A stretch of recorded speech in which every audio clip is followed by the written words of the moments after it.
Hello and welcome back to my channel Escape First Exam. If you are new on my channel, please subscribe my channel.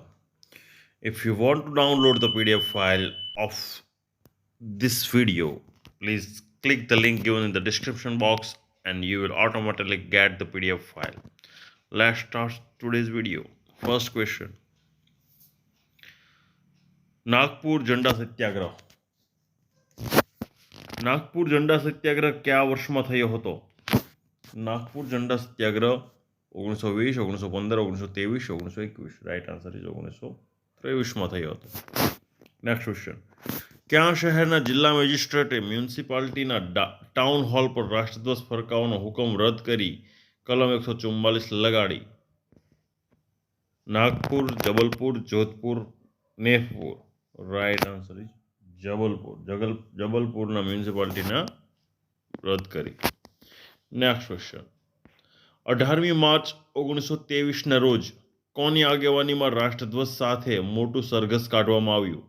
Sardar Vallabhbhai Patel, Sundarlalji, Gandhiji, Jawaharlal Nehru. Right answer is Sundarlalji. Next question.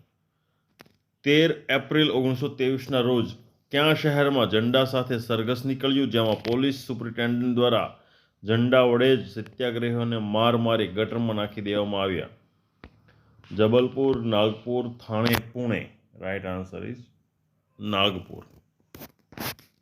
Next question. Nagpur ઝંડા સત્યાગ્રહની આગેવાની કોણે લીધી હતી? Sundarlalji, Sardar Vallabhbhai Patel, Jamnalal Bajaj, Gandhiji. Right answer is Jamnalal બજાજે લીધી હતી. જમનાલાલ બજાજની ધરપકડ થતાં નાગપુર ઝંડા સત્યાગ્રહનું સંચાલન કોણે સંભાળ્યું હતું? Gandhiji, Sardar Vallabhbhai Patel, Sundarlalji, Jawaharlal Nehru. Right answer is Sardar Vallabhbhai પટેલે પછી સંભાળી હતી. Next question. નાગપુર ઝંડા સત્યાગ્રહનો અંત કઈ તારીખે આવ્યો? 12 માર્ચ 1923, 18 ઓગસ્ટ 1923, 15 એપ્રિલ 1923, 27 ડિસેમ્બર 1923. રાઈટ આન્સર ઇઝ 18 ઓગસ્ટ 1923ના રોજ આવ્યો. આ વિડીયોમાં એટલું જ. મળશું નવા વિડીયો સાથે.